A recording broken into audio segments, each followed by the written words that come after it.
दोस्तों, बिहार में विधानसभा चुनाव होने वाले हैं और अब कुछ ही समय बाकी रह गया है। ऐसे में ये झटका विपक्ष ने दे दिया है कि हो सकता है कि बिहार में विपक्ष चुनाव का बहिष्कार करे। ये अपने आप में बड़ा झटका हो सकता है, देखिए, क्योंकि महागठबंधन में कई पार्टियां हैं। ऐसा नहीं है कि सिर्फ एनडीए में ही कई घटक दल हैं, महागठबंधन में भी कई घटक दल हैं। और अगर हर घटक दल, हर पार्टी चुनाव का बहिष्कार करती है, बॉयकॉट करती है, तो ये अलग मोड़ पर चला जाएगा।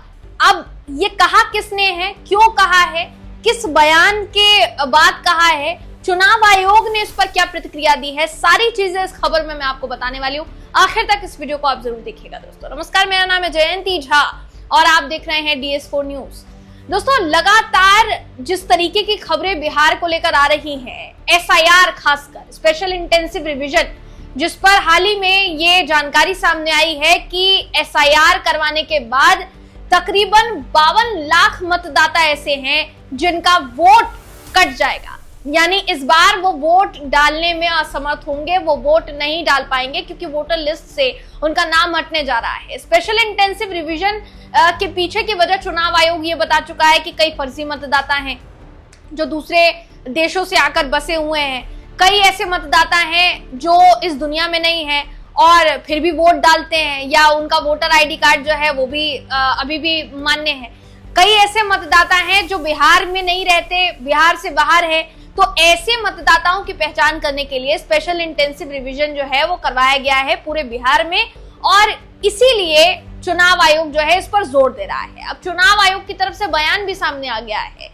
जो मुख्य चुनाव आयुक्त हैं ज्ञानेश कुमार, उनका नाम सामने आया है कि सारे राजनीतिक दलों को इसमें राजनीति से परे हटते हुए भागीदारी निभानी चाहिए और ये समझाना चाहिए, कहीं ना कहीं ये समझना चाहिए कि किसी भी फर्जी मतदाता को वोट डालने का अधिकार नहीं मिल सकता है। तो अगर स्वस्थ तरीके से चुनाव करवाए जा रहे हैं तो इसमें परेशानी क्या है, ये चुनाव आयोग ने सवाल खड़े किए हैं। लेकिन विपक्ष की तरफ से क्या सवाल खड़े किए जा रहे हैं दोस्तों? विपक्ष ये कह रहा है, लगातार ये कह रहा है कि आपने ये कहा फर्जी मतदाता जो है वो वोट डाल रहे थे, फिर लोकसभा चुनाव भी तो इन्हीं मतदाताओं के आधार पर हुआ ना, तब क्यों नहीं स्पेशल इंटेंसिव रिवीजन कराया? ये भी तो सवाल है। तब तो क्या होता कि आपको अलग अलग राज्यों के स्पेशल इंटेंसिव रिवीजन एक साथ करने की जरूरत भी नहीं पड़ती।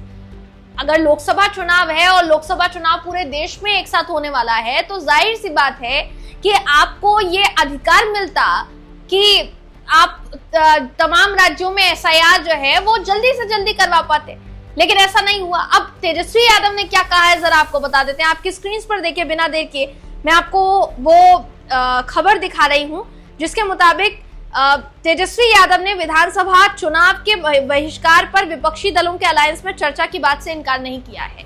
यानी वो ये कहते हुए नजर आए हैं कि विपक्षी अलायंस में इस बात की चर्चा जोरों पर है कि चुनाव का बहिष्कार किया जा सकता है, चुनाव का बॉयकॉट किया जा सकता है। अब ये अपने आप में बड़ी बात क्यों हो जाती है दोस्तों? क्योंकि तेजस्वी ने SIR को लेकर भी बड़ा बयान दिया। आपकी स्क्रीन पर देखिए, मैं ANI का ट्वीट आपको फिलहाल के लिए दिखा रही हूँ।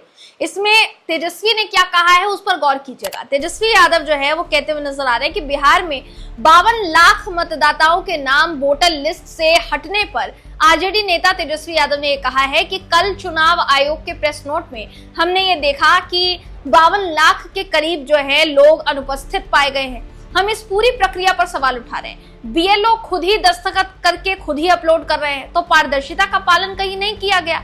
ये केवल आंकड़ा बताने की औपचारिकता जो है वो पूरी की जा रही है। बहुत लोगों के पास कागज नहीं है, लोगों के मन में डर है कि नाम कटने से सरकारी स्कीम का लाभ नहीं ले पाएंगे। पहले वोटर सरकार को चुनते थे, अब सरकार वोटर को चुन रही है। ये अपने आप में बड़ा बयान है जो तेजस्वी यादव की तरफ से दिया गया है कि पहले लोग सरकार को चुनते थे और अब सरकार खुद लोगों को चुन रही है, वोटर्स को चुन रही है कि कौन हमें वोट डालेगा या फिर नहीं डालेगा। देखिए, सवाल क्यों खड़े हो रहे हैं? स्पेशल इंटेंसिव रिवीजन की ट्रांसपेरेंसी पर सवाल खड़े किए जा रहे हैं। आपने कहा कि ये बड़ी प्रक्रिया जो है बिहार से शुरू की जाएगी और न सिर्फ बिहार में होगी बल्कि अलग अलग राज्यों में भी होगी। अब कल ही JDU के जो सांसद है गिरिधारी यादव, ये संसद के बाहर परिसर में मीडिया को बयान देते हुए नजर आए कि चुनाव आयोग को न बिहार के इतिहास का ज्ञान है, न भौगोलिक ज्ञान है। एकदम से अगर आप किसी राज्य की जनता पर अचानक से कोई फैसला थोपते हैं तो इसका कितना प्रभाव पड़ सकता है। गिरधारी यादव जो कि सांसद हैं जेडीयू के नीतीश कुमार की पार्टी के, वो ये कहते हुए नजर आए कि ये तुगलकी फरमान है जो बिहार की जनता पर थोप दिया गया है। अब इस बात को समझने की जरूरत है कि आपकी खुद की भारतीय जनता पार्टी के खुद के जो सहयोगी दल हैं वो भी इस बात पर आपत्ति जता रहे हैं। कुछ दिनों पहले चंद्रबाबू नायडू की जो पार्टी है टीडीपी, तेलुगु देशम पार्टी, उसने भी चुनाव आयोग को कुछ पॉइंट्स वाइज सलाह दी थी कि आपको अगर स्पेशल इंटेंसिव रिवीजन कराना है तो आप कुछ महीनों का वक्त लीजिए। 1-2 महीने में अगर ये कराना चाहेंगे तो पारदर्शिता भी नहीं आएगी और पता भी नहीं चल पाएगा कि वो निष्पक्ष तरीके से किया गया है या फिर नहीं किया गया है। 52 लाख वोटर्स का नाम कटवाने की बात कही जा रही है। कई ऐसे रिपोर्टर्स हैं जो बिहार में जगह जगह घूमे और उनको ये पता चला कि बीएलओ जो हैं वो खुद से साइन कर दे रहे हैं। अगर कोई व्यक्ति इस दुनिया में नहीं है और आप उसका फॉर्म भर रहे हैं तो आप उसका साइन जो है वो कैसे कर दे रहे हैं? उसका साइन भी या तो उसके घर वाले से किसी का कराना चाहिए, क्योंकि आपको वेरिफिकेशन करना है, आपको सत्यापन करना है कि वो वोटर अब वोट नहीं डाल पाएगा।